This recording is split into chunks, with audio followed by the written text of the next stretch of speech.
Do this once, and watch how people treat you like a leader.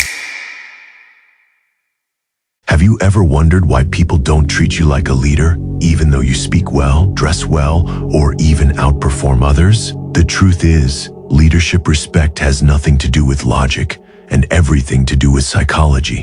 In every room, there's a hidden power game going on, and if you don't know how to play it, you're automatically seen as less. Not because you're weak, but because you're unconsciously giving off low-status signals. You laugh too quickly, you nod when you're unsure, you over-justify, you try to prove yourself, and every single time you do that, you're telling people one thing: I'm not the one in control here. Respect is not given to the one who's loudest or smartest. It's given to the one who subtly controls the frame, the person who never looks like they're chasing approval. And in this video, I'm going to show you a psychological trick that flips the entire power dynamic in just one move.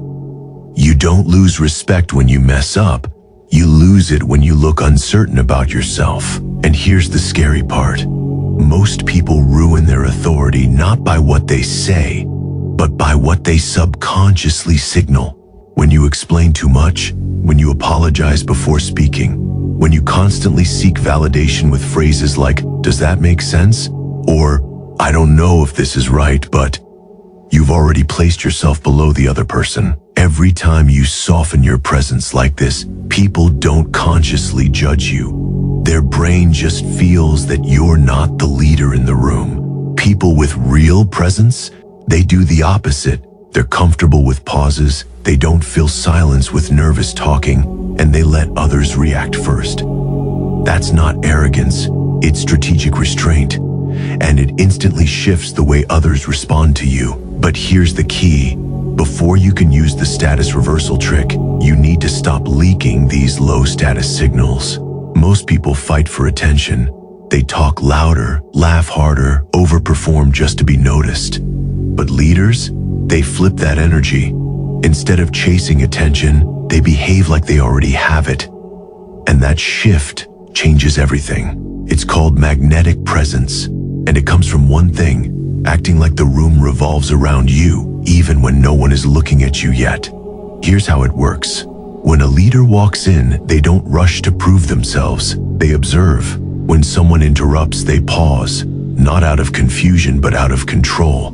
When they speak, they do it slowly, with purpose, and it forces others to lean in. This isn't natural for most people. We've been trained to seek validation, to be polite, to not make others uncomfortable. But here's the twist. Leaders make people a little uncomfortable.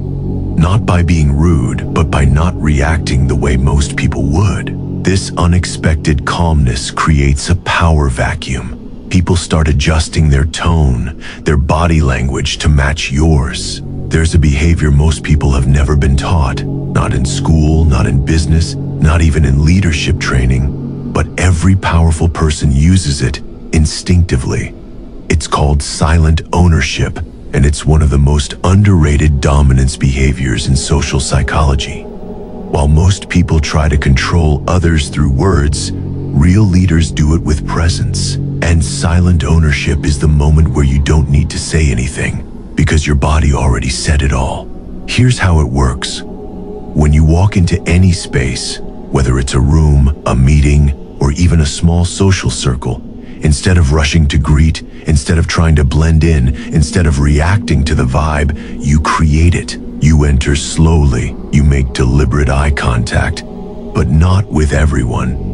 Just one calm, dominant scan of the room. Then you sit or stand in a way that signals full comfort, like the environment is yours. You don't fidget, you don't smile too fast, you don't over-explain. You occupy the space, mentally and physically.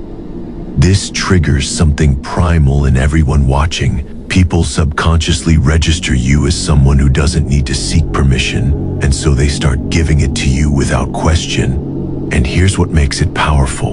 You're not trying to dominate. You're just behaving like someone who's already in control. This creates subtle tension, the kind of tension that makes people listen even when you're quiet. The kind of tension that makes even your rivals check themselves before they speak. All right, you've built the tension. You've stopped chasing approval. You've controlled your presence. You've triggered the subtle hierarchy shift through silence and restraint. Now comes the part most people never figure out in their lifetime. The move that flips the power dynamic permanently in your favor. It's called the status reversal trick. And here's how it works. First, understand this. Social status isn't about money or power. It's about who is reacting to whom. The person who reacts more is lower. The person who stays calm, collected, and non-reactive becomes the one in control. The status reversal trick takes this a step further. Instead of reacting to someone else's energy, you create a moment that forces them to chase yours.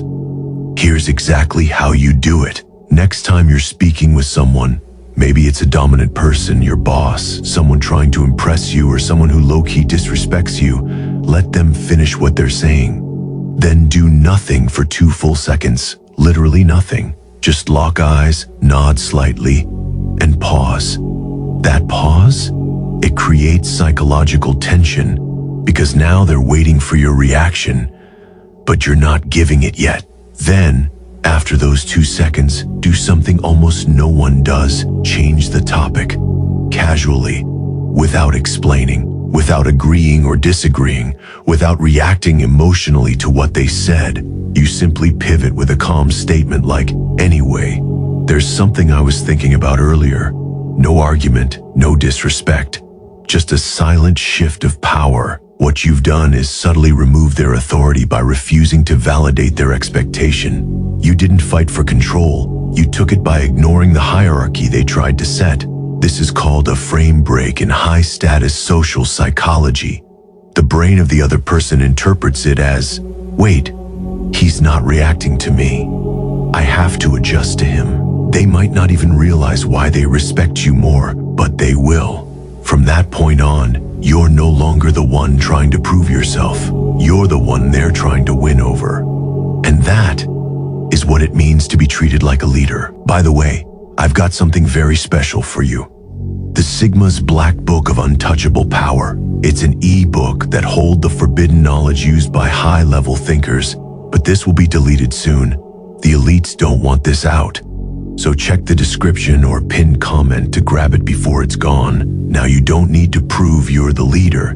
You just need to act like you were never the follower. The moment you stop chasing validation, the world starts adjusting to your presence. Now listen carefully. If you want to become powerful, then join Dark Mindset and control the game. Or stay weak forever. The choice is yours.